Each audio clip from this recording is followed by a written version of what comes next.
Hello guys, welcome to Anubha study facts. आज हम CTET के पेपर 2 के बारे में बात करेंगे। लास्ट वीडियो में मैंने अपने पेपर फर्स्ट के बारे में बात की थी, जो सीटेट का पेपर 1 होता है, पीआरटी प्राइमरी टीचर्स के लिए, फर्स्ट टू फिफ्थ क्लास के लिए। उसका क्या सिलेबस होता है, किस प्रकार से आप स्ट्रेटेजी रख सकते हैं और क्या बुक्स हो सकती हैं। मतलब मैंने जो बुक पढ़ी थी या जो मैं रेकमेंड कर सकती हूँ, जो मुझे अच्छी लगती है, मैंने वो चीज़ अपनी लास्ट वीडियो में सब कुछ बताया था पेपर 1 से related. As I have promised guys कि मैं सीटेट पेपर सेकंड की भी पूरी एक वीडियो बनाऊंगी, जिसमें मैथ साइंस स्टूडेंट जो होते हैं या जो आर्ट स्टूडेंट होते हैं या जो कॉमर्स स्टूडेंट होते हैं, इन सब के लिए एक अलग वीडियो बनेगी, जिसमें आप पूरी बुक्स के बारे में मैं आपको आगे बताऊंगी, आप किस प्रकार से अपनी तैयारी कर सकते हैं। ये जो टाइम, प्रीशियस टाइम कह लीजिए गाइस, ये जो एक्स्ट्रा टाइम मिला है हमको, क्योंकि 5 जुलाई को सीटेट का पेपर होने वाला था, चूँकि अब जो डेट है वो एक्सटेंड हो चुकी है, पेपर पोस्टपोन हो चुका है, तो लगभग आपको 45 टू 60 डेज़ मिल रहे हैं अपनी तैयारी के लिए, जो कि एक बहुत अच्छी अपॉर्चुनिटी है। अगर जो बिगनर है या जो बिल्कुल शुरुआत अगर आज से ही करना चाहते हैं तो वो कर सकते हैं। तो विदाउट वेस्टिंग टाइम गाइस, शुरू करते हैं आज की वीडियो, जिसमें हम बताएंगे कि पेपर सेकंड से रिलेटेड सब कुछ, एलिजिबिलिटी क्राइटेरिया, क्या बुक्स हो सकती हैं, everything. So let's get started. और वीडियो के अंत तक बने रहिएगा गाइस, स्किप मत कीजिएगा बिल्कुल, एक एक पॉइंट बहुत ज़्यादा इम्पॉर्टेंट है। So let's get started. Paper second क्या होता है गाइस, जो 6 टू 8 तक के जो स्टूडेंट्स होते हैं उनको पढ़ाने के लिए जो एलिजिबिलिटी मिलती है हमको टीजीटी का पेपर देने के लिए, जैसे K V S T G T हुई, D triple S P T G T हुई, N V S T G T हुई, तो इस पेपर को क्वालिफाई करने के बाद आपको एलिजिबिलिटी मिल जाती है K V S T G T, N V S T G T, मतलब किसी भी government T G T exam के लिए। ठीक है गाइज। फिर है इसमें ये जो मैथ्स और साइंस स्ट्रीम से जो स्टूडेंट हैं उनके लिए है, जिन्होंने अपना ग्रेजुएशन मैथ्स या साइंस फील्ड से कर रखा है, उनके लिए है ये। और जिन्होंने बीएड कर रखा है, ध्यान दीजिएगा गाइस, डाइट का पेपर फर्स्ट से रिलेशन है, पेपर 2 से डाइट का कोई रिलेशन नहीं है। आपको इसमें बीएड होना कंपलसरी है। मतलब सीटेट भले ही आप एक बार दे लें, क्योंकि अभी इन्होंने कर दिया है स्टूडेंट्स के लिए कि आप दे सकते हैं, लेकिन आप सीटेट में भले ही पास हो जाएं, लेकिन अगर आपको के V S T G T का पेपर देना है तो आपको बीएड भी होना अनिवार्य है। आप बीएड में पास आउट होना चाहिए विद। ठीक है गाइस, तो इसमें क्या क्या सिलेबस है उनके बारे में हम पहले डिस्कस कर लेते। तो लैंग्वेज 1 आप कुछ भी ले सकते हैं according to your wish and according to your command. सबसे मोस्ट इम्पॉर्टेंट बात तो यही है कि अकॉर्डिंग टू योर कमांड, आप जिस विषय पर अच्छी पकड़ रखते हैं आप उसको प्रेफर कीजिएगा लैंग्वेज 1 में, क्योंकि लैंग्वेज 1 लैंग्वेज 2 के कंपैरिजन में थोड़ी सी टफ आती है। 15 नंबर का कंटेंट रहेगा गाइस, जिसमें कोई ग्रामर वगैरह एज सच, मतलब डायरेक्टली ग्रामर नहीं पूछी जाएगी, आपको 2 अनसीन पैसेज दिए जाएंगे, उसी में हो सकता है कि वो अंदर से आपको कुछ ग्रामर का पोर्शन पूछ ले। ठीक है, और 15 मार्क्स की आपकी पैडागॉजी होती है। लैंग्वेज 2 में आप कुछ भी ले सकते हैं, इंग्लिश, हिंदी, जो भी आपने लैंग्वेज फर्स्ट में लिया है उससे अलग ही लेंगे, ऑब्वियस सी बात है। जैसे मैं अपना बता देती हूँ कि मैंने जो सीटेट 2019 में दिया था, तो लैंग्वेज 1 हिंदी ली थी, because I am a Hindi medium student, और लैंग्वेज 2 में मैंने इंग्लिश ली थी। ठीक है, तो जो 15 मार्क्स के जो आते हैं, मतलब टोटल 30 मार्क्स का रहेगा, 15 का कंटेंट हो जाता है, 15 की पैडागॉजी हो जाती है, तो जो 15 मार्क्स रहता है कंटेंट का, उसमें 2 अनसीन पैसेज आते हैं, एक 8 मार्क्स का और एक 7 मार्क्स का। तो इसमें गाइज एज सच आपसे डायरेक्टली कोई ग्रामर नहीं पूछी जाएगी कि भाई आप टेंस बताओ, टेंस को चेंज करो, मॉडल भरो या कुछ भी, ऐसा कुछ नहीं। बस ये है, अनसीन पैसेज में आपसे बुकैब बहुत अच्छी होनी चाहिए, तो बुकैब बहुत पूछी जाती है, एंटोनिम पूछे जाते हैं, सिनोनिम पूछे जाते हैं। और दूसरी बात यही है कि ग्रामर इनडायरेक्टली पूछ सकता है, जैसे जो चीज़ अनसीन पैसेज में गिवन है उसी से रिलेटेड वो पूछ सकता है कि इसमें कौन सी मॉडल भरी जाएगी या ये किस प्रकार का टेंस था। अदर से अलग से कोई ग्रामर नहीं आती, तो आप ग्रामर तैयार करके चलिएगा, क्योंकि 15 नंबर मतलब 2 अनसीन पैसेज हैं, तो अगर एक अनसीन में 2-2 नंबर की भी ग्रामर आ गई तो आपके 4 नंबर पक्के हैं। फिर जो मोस्ट इम्पॉर्टेंट पार्ट है अब उस पर चलते हैं, साइंस और मैथमेटिक्स। अगर आप टीजीटी के लिए जा रहे हैं तो साइंस मैथमेटिक्स आएगा, और पीआरटी के लिए जा रहे हैं तो ईवीएस और मैथमेटिक्स आएगा। रिमेंबर दिस थिंग, साइंस आपका 20 मार्क्स मतलब टोटल 30 मार्क्स का होता है, मैथमेटिक्स 30 मार्क्स का होता है, जिसमें 20 मार्क्स का कंटेंट हो जाता है और 10 मार्क्स की पेडागॉजी हो जाती है। तो साइंस में 20 मार्क्स का कंटेंट होता है और 10 मार्क्स की पेडागॉजी होती है। फिर मैथमेटिक्स में भी सेम होता है, 20 मार्क्स का कंटेंट होता है और 10 मार्क्स की पेडागॉजी होती है। फिर आता है चाइल्ड डेवलपमेंट एंड पेडागॉजी, जिसे हम सीडीपी कहते हैं। उसमें क्या होता है 30 मार्क्स, ठीक है, 30 मार्क्स का आता है। उसे भी आप कंटेंट पेडागॉजी में डिवाइड कर सकते हैं, but it's all related to child development and pedagogy, 30 marks, ठीक है। फिर अब हम बुक्स की बात कर लेते हैं। तो गाइज मैंने इंग्लिश और हिंदी के लिए तो वही सेम ही है कि आप ग्रामर जो कुछ भी आप पढ़ रहे हैं अपने अकॉर्डिंग आप बुक पढ़ सकते हैं। इसमें कोई ऐसा नहीं है कि भाई क्या पढ़ना है, क्योंकि इसमें अनसीन पैसेज आना है। आपको नहीं पता है कि वो अनसीन पैसेज में कैसे क्या पूछ लेगा। भाई ग्रामर में तो अगर पता है कि भाई ग्रामर पूछेगा तो हम पूरी ग्रामर रट के चले जा रहे हैं, बट इसमें ऐसा कुछ दिया नहीं है, इसमें अनसीन पैसेज पूछे जाते हैं, ठीक है। अब हम साइंस और मैथमेटिक्स पे देख लेते हैं। साइंस में क्या है, साइंस में 20 मार्क्स का कंटेंट रहेगा।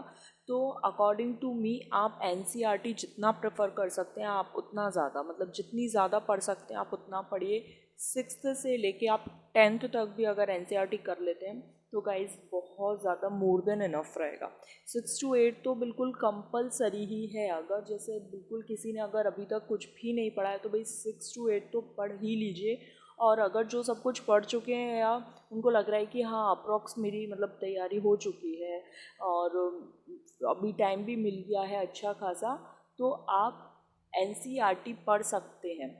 6 to 8 तो हो ही गया है, और 9th और 10th की भी पढ़ें तो बहुत ज़्यादा बेनिफिशियल रहेगा।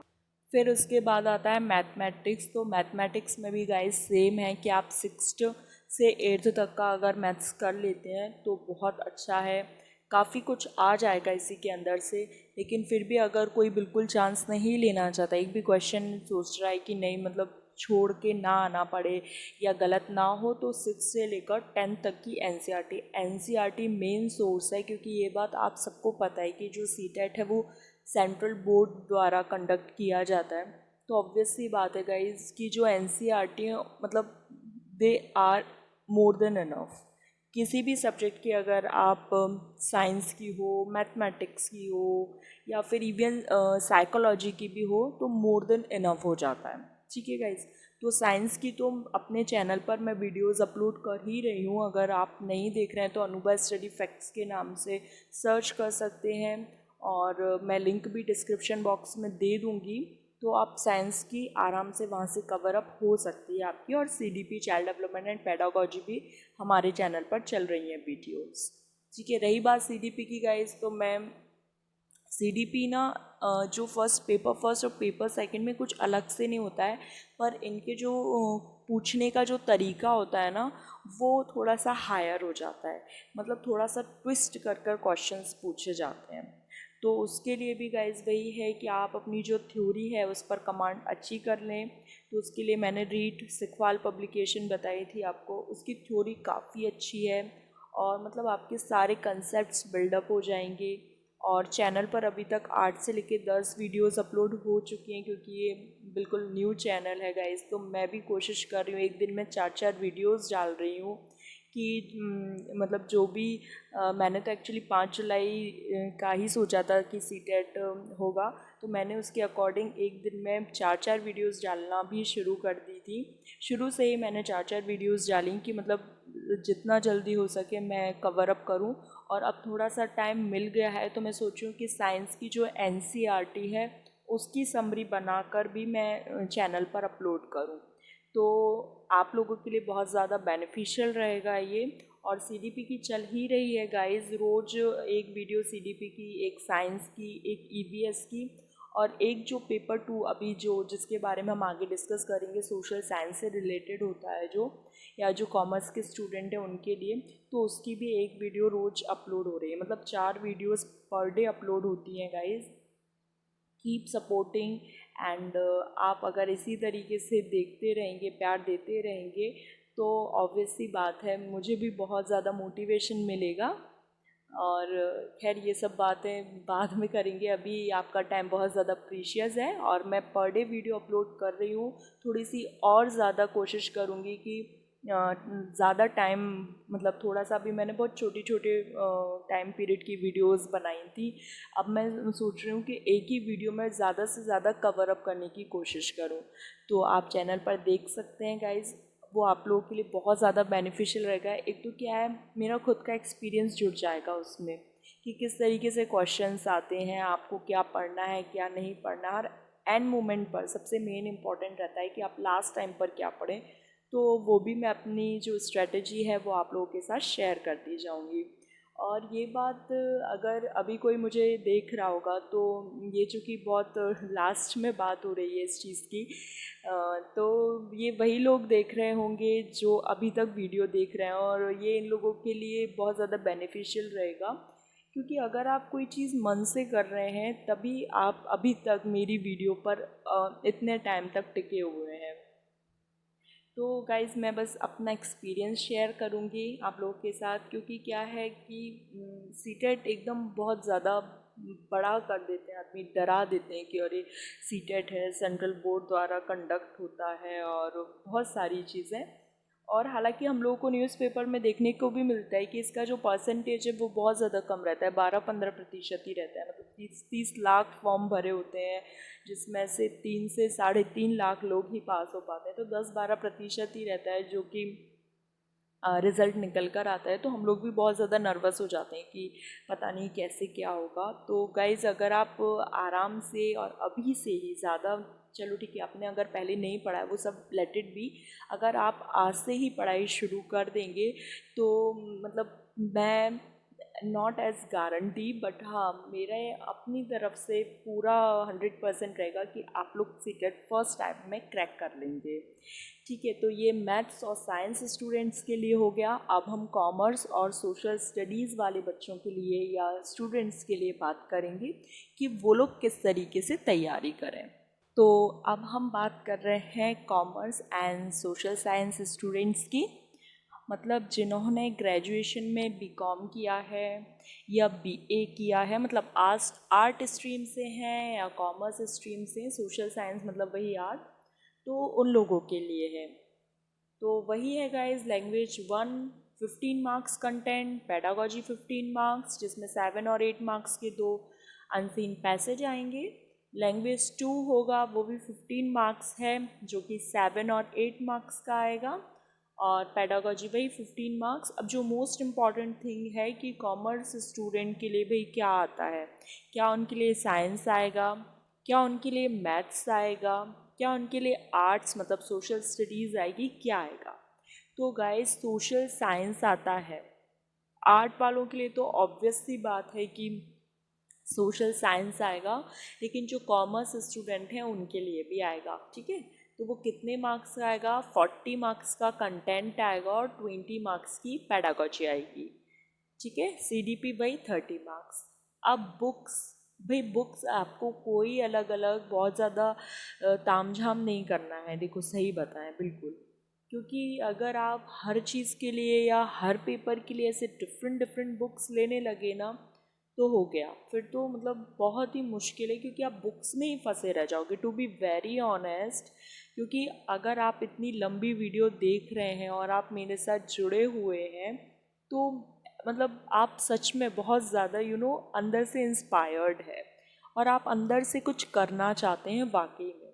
तो मैं भी अपना पर्सनल एक्सपीरियंस बताऊं तो कोई ऐसा तामझाम लेकर चलने की ज़रूरत नहीं है। इसके लिए अलग बुक लो, उसके लिए अलग, ये वाली कॉम्पिटिटिव बुक लो, वो लो, बहुत सारी 50 बुक्स, मतलब गाइज आप बिलीव नहीं करेंगे, मैंने भी हर सब्जेक्ट की अलग अलग मतलब अलग अलग राइटर्स की, जैसे एक सब्जेक्ट पे ही ज़्यादा नहीं तो 6 6 7 7 राइटर्स की बुक लेके रखी और पढ़ने की कोशिश करी, क्योंकि मुझे भी उस टाइम गाइडलाइन देने वाला कोई नहीं था कि सीटेट कैसे क्या करना है। बट फिर मुझे सेल्फ स्टडी की तो मुझे लगा सब कुछ साइड में रखते हैं, क्योंकि सब कुछ मैं एकदम से आप 2 3 महीने में सारी बुक्स नहीं पढ़ सकते हो, चाहे आप कितने भी इंटेलिजेंट हो गाइस। पर सॉरी मैं ऐसा बोल रही हूँ, लेकिन आप 2 से 3 महीने में 6 से 7 राइटर की बुक्स नहीं पढ़ सकते। पढ़ भी लोगे तो दिमाग में कितना घुसेगा, छोटा सा दिमाग है, हम उसे इतना क्यों परेशान करें। और सीटेट कोई हवा नहीं है गाइस, मतलब बहुत आसानी से बहुत इजीली क्रैक हो जाता है। मुझे भी मतलब इतना डराया गया था ना, अरे यार सीटेट बहुत, अब 2 महीने में क्या होगा, क्योंकि मेरा उस टाइम बीएड चल रहा था, मैं रनिंग में मैंने सीटेट को डाला हुआ था, तो मुझे तो खुद पता ही नहीं था कि पास हो भी जाऊंगी तो क्या मतलब मुझे कुछ बेनिफिट होगा या मुझे रिजेक्ट कर देंगे, पता नहीं क्या क्या चीज़ें क्या क्या थॉट आ रहे थे मन में। तो बस यही है कि आप ज़्यादा प्रेशर मत लो। आज से भी पढ़ाई शुरू कर रहे हो तो केवल एनसीईआरटी प्रेफर करो गाइस, एनसीईआरटी में भर भर कर नॉलेज दी है, बहुत नॉलेज है उसमें। अगर आप उसको अच्छे से मन से रीड कर लोगे ना और उसके शॉर्ट नोट्स बना लोगे ना, तो I think more than enough है। मतलब मैं बोल रही हूँ, आप किसी भी कॉम्पिटिटिव एग्ज़ाम्स में बैठ के देख लेना, आपको एनसीईआरटी का जो लाभ मिलेगा ना वो आपको और कहीं मिल ही नहीं सकता है। मतलब ठीक है, एनसीईआरटी अपने लेवल पर है और भी राइटर्स ने बहुत सारी चीज़ें जोड़ जोड़ कर लिखी हैं, बट हमको और एग्ज़ाम से क्या करना है, हमको तो अभी सीटेट देना है ना। तो सीटेट में मेरे हिसाब से सोशल साइंस में भी आप 6th से लेके 8th तक की एनसीईआरटी पढ़ लो, जिसमें ज्योग्राफी, हिस्ट्री, पॉलिटी आता है। और इसमें ना, इसमें भी ज़्यादा नहीं, इसमें हिस्ट्री, ज्योग्राफी और पॉलिटी के ही क्वेश्चंस पूछे जाते हैं। आप सोचो इकोनॉमिक, आप सोचो कि भाई सिविक्स, कुछ भी उठा के पढ़ने बैठ जाओ, तो ऐसा नहीं है गाइस। सबसे पहले तो आपको ये चीज़ पता होना चाहिए। तो आप सोशल साइंस में क्या क्या आने वाला है, तो सबसे पहले तो हिस्ट्री, ज्योग्राफी और पॉलिटी, ये 3 चीज़ें हैं जो कि मोस्ट इम्पॉर्टेंट हैं, जो कॉमर्स और आर्ट स्ट्रीम, दोनों स्ट्रीम्स स्टूडेंट्स के लिए बहुत ज़्यादा इम्पॉर्टेंट है। मेरी बात आप ध्यान से सुन लीजिए गाइस, कि आपको ज़्यादा कुछ भी नहीं करना है। जिसने अगर पहले एनसीईआरटी पढ़ लिए तो उनके लिए एक अलग से बात बोलना चाहूँगी, आप 9th और 10th को प्रेफर कर सकते हैं, क्योंकि 6th से लेके 8th तक मतलब एक तो बहुत बेसिक लेवल हो जाएगा, ठीक है। और जिनके पास टाइम नहीं है, जो अभी बिगनर हैं, बिल्कुल शुरुआत कर रहे हैं, उनके लिए 6 to 8 बेस्ट है। लेकिन अगर जो पढ़ चुके हैं या पिछली साल से तैयारी कर रहे हैं और एक आध मार्क्स से पिछली बार रह गए थे, तो उनके लिए एक्स्ट्रा टाइम है, जो अभी डेट पोस्टपोन हुई है उसके बाद ये एक्स्ट्रा टाइम है। तो आप इजीली 9th और 10th की बुक कर सकते हैं और करिए। मैं तो ये बोलती हूँ, अगर आपके पास एक्स्ट्रा टाइम है तो करिए, क्योंकि मैं साइंस स्टूडेंट हूँ, तो मैंने भी 6th से लेके 10th तक की एनसीईआरटी पढ़ी थी, ठीक है गाइस। तो ये आपका सोशल साइंस का हो गया। बाद बाकी वही सीडीपी में भी आपको कोई तालमेल तामझाम नहीं करना है कि यार पेपर 1 के लिए अलग पढ़ो फिर इसके लिए अलग पढ़ो, ऐसा कुछ नहीं है। पेपर 1 और पेपर 2 के लिए बुक सेम रहेगी, बस ये ट्विस्ट थोड़ा सा कर देते हैं। तो बस मैं वही बोल रही हूँ कि आप थ्योरी, अपना कंसेप्ट इतना अच्छे से क्लियर कर लो कि किसी भी प्रकार से कोई भी क्वेश्चन आ जाए आपसे छूट ना पाए, क्योंकि जहाँ कंसेप्ट बिल्डअप हो जाएंगे गाइस, तो फिर कैसे भी क्वेश्चन ट्विस्ट कर दें, कोई भी आपको नहीं उसमें से हरा पाएगा। तो मैं क्या करूँगी, अब पेपर 2 के लिए जो भी जो ट्विस्ट क्वेश्चन आते हैं उनके लिए मैं एक अलग सीरीज बना देती हूँ, ठीक है। उसमें क्या होगा, मैं आपको 4 ऑप्शन में से मतलब जैसे अपन को कुछ आ ही नहीं रहा है, ठीक है, मानते हैं कि कोई क्वेश्चन ऐसा पूछ लिया जिसमें अब मुझे आंसर ही नहीं आ रहा है, अब मैंने कहीं पढ़ा ही नहीं है, और बिल्कुल मतलब कंसेप्चुअल क्वेश्चन है, फैक्चुअल नहीं है। इसमें सीटेट में ना गाइज एक चीज़ और बहुत अच्छी है कि ना फैक्चुअल चीज़ें बहुत कम है। फैक्चुअल चीज़ों से मतलब है कि किस वैज्ञानिक का कथन क्या था। अब भाई इतने सारे साइकोलॉजिस्ट हैं, अब उनके कथन अगर याद करने बैठ गए तो हो गया फिर तो ना कथन वगैरह नहीं है।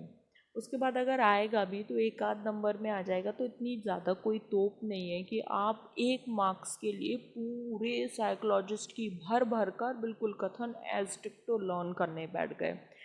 उसके बाद ना ऐसे थ्योरी वगैरह किसने दी, मतलब बहुत गिने चुने जो मैं अपनी मैंने वन लीनियर फैक्ट्स में जो डिस्कस करा है, मेरी एक वीडियो है चैनल पर, उसमें आप देखिएगा one linear facts of CDP के नाम से है, तो आप वो सर्च करिएगा तो आ जाएगा।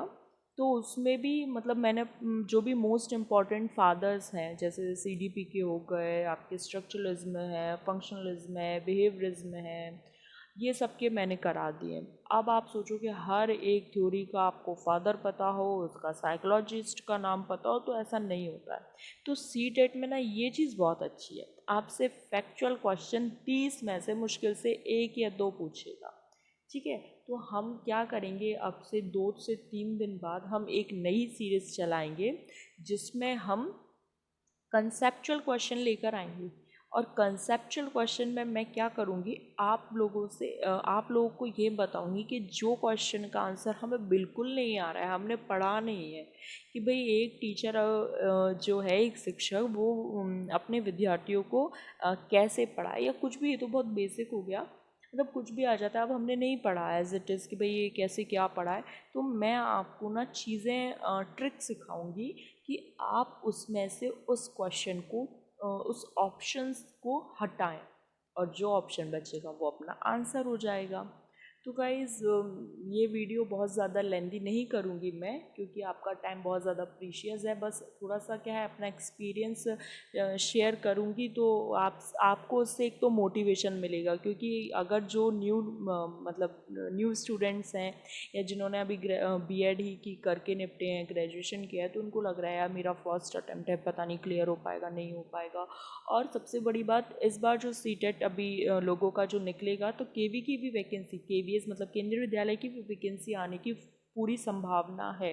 तो उनके लिए बहुत बड़ी अपॉर्चुनिटी रहेगी, और जिस अगर नहीं निकलेगा तो फिर बेचारे बच्चे वो 2-3 साल के लिए लटके रह जाएंगे, तो मतलब अटक जाएंगे बीच में, भाई 2-3 साल बाद ही आएंगे, फिर केबी का कोई एकदम फिक्स नहीं है ना, इस वजह से। तो ये आप लोगों के लिए बहुत ज़्यादा इम्पॉर्टेंट है, आप मेरी मानो, एनसीईआरटी पढ़ो, एनसीईआरटी को हाइलाइटर से अंडरलाइन मतलब बाकायदा लिखो, फिर उसके शॉर्ट नोट्स बनाओ, ऐसे करके 2 to 3 टाइम्स आपकी रीड हो जाएगी। और जब कोई चीज़ 2 से 3 बार हमारी आंखों के सामने से निकल जाती है, तो मुझे नहीं लगता कि वो फिर भूल पाएंगे, मतलब ऑप्शंस के आने के बाद तो नहीं भूल पाएंगे, क्योंकि भाई ऑप्शंस आते हैं, इसमें हम ऑब्जेक्टिव पेपर देने जा रहे हैं, सब्जेक्टिव पेपर नहीं देने जा रहे हैं। तो जब 4 ऑप्शन आएगा तो कहीं ना कहीं आपके माइंड में स्ट्राइक करेगा, यार मैंने ना ऐसा कुछ पढ़ा था। और एक जो नई सीरीज़ चलेगी उसमें मैं आपको अलग करना भी सिखाऊंगी, कि आप अपने जो ऑप्शंस हैं उनको अलग करते जाइए, और जो बचेगा वो आपका आंसर होगा। तो गाइज़ आई होप ये आपके लिए एक बेनिफिशियल वीडियो साबित हो। आपको ये वीडियो पसंद आई हो तो लाइक करना, अपने फ्रेंड्स के साथ शेयर करना, और थोड़ा सा इसमें मोटिवेशनल स्पीच भी हो गई है। एक्सपीरियंस एक्सपीरियंस वर्ड बहुत बार यूज़ हो गया कि मैं अपना एक्सपीरियंस शेयर कर रही हूँ। गाइज़ ऐसा मत सोचिएगा कि मैं यहाँ लेक्चर दे रही हूँ, मैं भी आप लोगों की तरह ही हूँ, छोटी सी। बस मैं थोड़ा सा मतलब मुझे भी ना सेम डर था actually, to be very honest. एक फोबिया बोलते हैं ना कि यार एग्ज़ाम वाला, उन्होंने कहा यार ये तो बहुत टफ है यार सीटेट, तो मुझे लगता है कि लोगों को पागल बना देते हैं कि नहीं यार ये तो ऐसा एग्ज़ाम है, ये तो वैसा एग्ज़ाम है। तो और ज़्यादा पुरानी मैं भी नहीं हूँ भाई, 2019 में ही मैंने भी सीटेट क्लियर करा है। तो उससे क्या है, अगर आप अपना एक्सपीरियंस शेयर करते हो या अपनी बातें रिलेट करके बता पाते हो, तो जो न्यू स्टूडेंट्स होते हैं या जो नए लोग होते हैं, तो उनको भी एक हिम्मत सी मिल जाती है कि हाँ यार ये भी सही कह रही है, क्योंकि इसके साथ हुआ है। और बुक्स वगैरह की रही बात, तो आप ज़्यादा बुक्स के झमेले में मत पड़िएगा, जो आपके पास है बस वही आप सोर्स मानकर उसको बहुत अच्छे से पढ़ लो, क्योंकि क्वालिटी बहुत ज़्यादा इम्पोर्टेंस रखती है इन कंपैरिजन टू क्वांटिटी। ठीक है गाइज, तो आई होप ये वीडियो पसंद आई, तो like share and do subscribe my channel, bell notification को भी ऑन कर लेना, बेल रिंग भी प्रेस कर लेना, ताकि जब भी मैं वीडियो अपलोड करूँगी तो उसका नोटिफिकेशन आपके पास पहुँच जाएगा। So thank you guys.